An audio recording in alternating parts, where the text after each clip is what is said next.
Sri Sachidananda Sadguru Sainath Maharaj Ki Jai. Sri Sai SATCHARITRA, an insight. Episode 277. My humble prostrations at the lotus feet of our Sadguru Sai. By the divine grace of Sai, an attempt has been made to translate the gist of the divine discourse of Sri Ramanathan brother telecasted in Sai TV. This is purely done to share the glory of Sai and his divine teachings with more insight to the aspirants. Om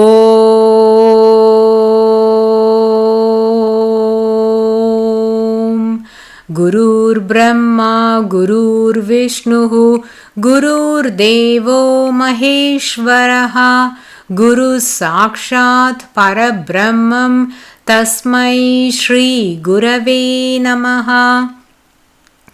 Devotees, we have been listening to chapter 39 of Sri Sai SATCHARITRA that explicates the proficiency of Sri Sai Baba in Sanskrit language and his mastery in expounding the meaning of Bhagavad Gita verses. In this connection, let us listen to an incredible Leela. An ardent devotee by named Ramalinga Swami wrote a book known as Ambrosia in Shirdi. This book comprises of 101 mind-boggling Leelas transpired by Sri Sai Maharaj while he was in his mortal coil, that is prior to his Mahasamadhi, and 100 divine sports of Sri Sai Nada in his subtle body, that is after his Mahasamadhi, are recorded. We shall now listen to the 51st Leela that took place prior to Sri Sai Baba's Mahasamadhi. This is titled as Baba put down the pride of the Brahmins from Kumbakonam and fulfilled their wishes. This Leela was experienced by a group of poor Brahmins from Kumbakonam in Tamil Nadu who made their livelihood out of the money collected from preaching Vedanta. They came to Bombay. The members of the group were very knowledgeable in the subject. They came to know about Sri Sai Baba and was told that Sri Sai Maharaj would give good amount of money to skillful people.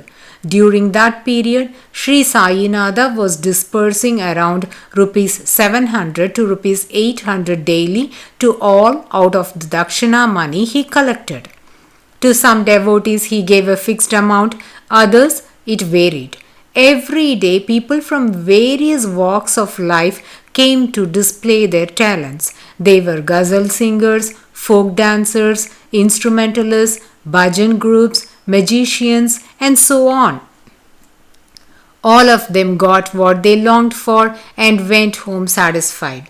Thus, Sri Sai Maharaj's darbar was open to all. It was always active and crowded. The Brahmins thought they could go to Shirdi and preach Vedanta in the presence of Sri Sai Baba and earn a good amount of money.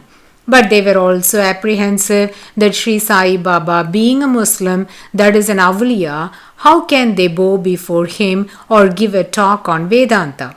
Sri Sai Maharaj is beyond religion. He is an incarnation of the Supreme Lord, whereas this truth is not known to those Vedantic scholars.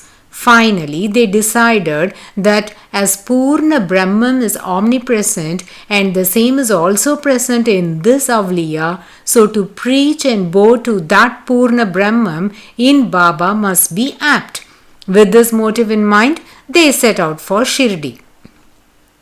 Can anyone come to Sri Sai Maharaj's darshan as per their wish? No. Unless Sri Sai Maharaj wills, none can come for his darshan, and owing to the store of past merits of these Vedic scholars, they were drawn to Shirdi. Thus, these people came to Dwarkamai and stood obediently. Looking at them, Sri Sai Maharaj asked, what did they want? They said, we want to explain the Vedanta and get reward from you. Hence, we beseech your permission for the same. Sri Sai Maharaj is omnipotent and can grant the boon that would fulfill the wishes of the devotees. In fact, many people's wishes were fulfilled as soon as they stepped on the holy soil of Shirdi. Sri Sai Maharaj immediately gave his approval. they began to explain the Vedantic philosophies skillfully with an uninterrupted flow. The embodiment of the Supreme Lord Sri Sai Maharaj listened to it patiently. Suddenly, they forgot what must be said next. They couldn't continue the discourse. They lost their flow and couldn't even recall what they said. They were completely blank. At that juncture, Sri Sai Maharaj continued the discourse from where they got stuck, and then the scholars got the connection and finished the discourse. Initially, the Brahmin scholars were under the impression that Sri Sai Maharaj might not be having any knowledge on Vedanta. So they poured out all that they have by hearted, but now, witnessing his profound knowledge on the subject, they were wonderstruck. Now they all bowed before Sri Sai Nada. At the time of bowing, said Purna Brahmam and waited to receive their reward. Sri Sai Baba said, as you all bow to Purna Brahmam, you will receive your reward also from that Purna Brahmam. Listening to this assertion of Sri Sai Maharaj, they were astonished. Sri Sai Maharaj pricked two bubbles. The first one was by exposing that he was an embodiment of knowledge to the scholars by reciting exactly the verses that they forgot, and now his omniscience by voicing out the secret determination hidden in their heart, that is, bowing to the Purna Brahman and not to the form that Brahman has taken, that is Sri Sai Baba. The Vedantic scholars understood that they are not standing in front of an Avliya, but the Purna Brahman that has taken a mortal form and known as Sri Sai Baba. Thus, the pride of the Brahmins was put down and they did Sashtanga Namaskaram in front of Sri Sai Baba, received their reward and left satisfied with the conviction that Sri Sai Maharaj is that Purna Brahman. This Leela is another testimony to the fact that Sri Sai Maharaj had profound knowledge in Vedanta philosophies. It is sheer ignorance to think that this Purna Brahman, a Brahmanyani, that is an embodiment of wisdom, does not know Sanskrit language or cannot expound the meaning of Bhagavad Gita verses. So, the integrated chapters 39 and 50 clarifies the doubts of those who were of the conviction that Sri Sai Maharaj has no knowledge of Sanskrit or Bhagavad Gita. Getting back to the chapter, Sri Sai Maharaj appeared as a Mohammedan, and so nobody believed that he would be proficient in Sanskrit or have in-depth knowledge in Bhagavad Gita. These were the days before crowds flocked to Sri Sai Baba. So a few blessed devotees had the opportunity to get engaged in solitary talks with Sri Sai Baba. One day, Nana Sahib Chandorkar was massaging the legs of Sri Sai. He was a great scholar in Vedanta, well versed in the verses of Bhagavad Gita, and had a good knowledge in its commentaries. He was prideful about this and fancied that Sri Sai Baba knew nothing about all this. Sri Sai Maharaj, who is aware of the past, present and future of everyone, wanted to teach a lesson to Nana by expounding the essence of Gita, as that would curtail his pride of learning. Let's hear how Sri Sai Nada played his divine sport. Nana Sahib was massaging the legs of Sri Sai Baba and was muttering the verses of Bhagavad Gita in the 4th chapter. He knew this by heart and always kept repeating to himself. This chapter is titled as Yoga of Renunciation of Action in Knowledge. He completed the 33rd verse and began to chant the 34th sloka.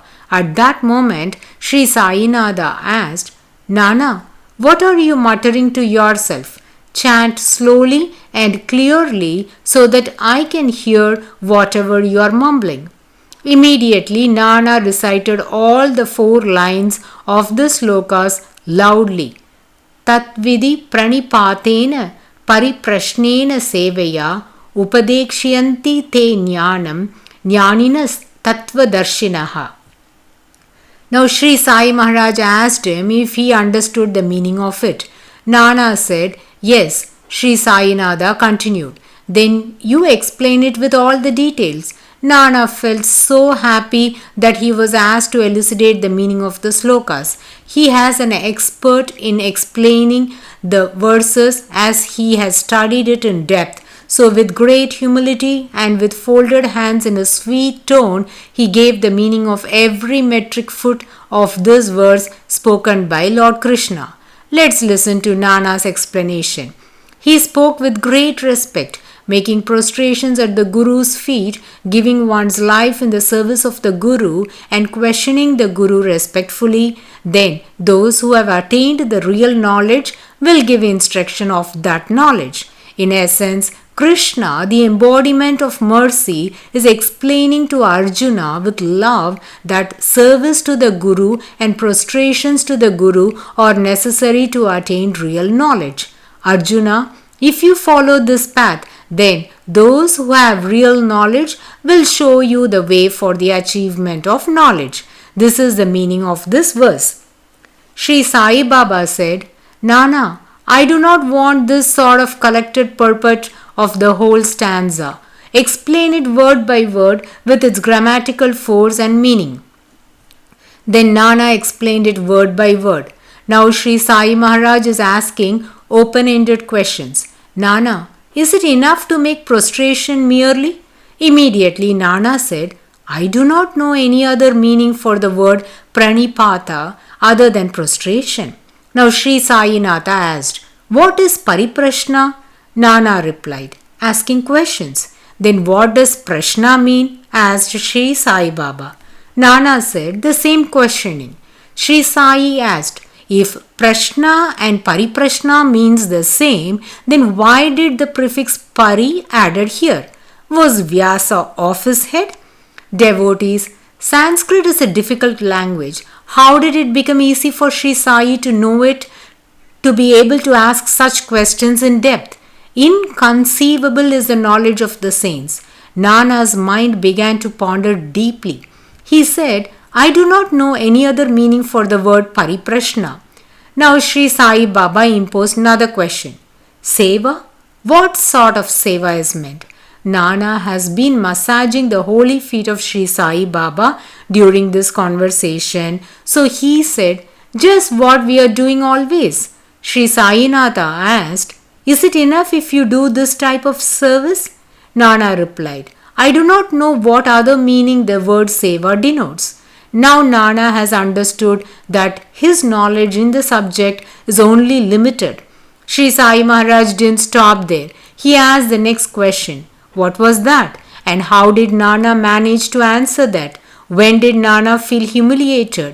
We shall listen to these interesting events of this divine sport in the coming episode. Bow to Sri Sai, peace be to all. Om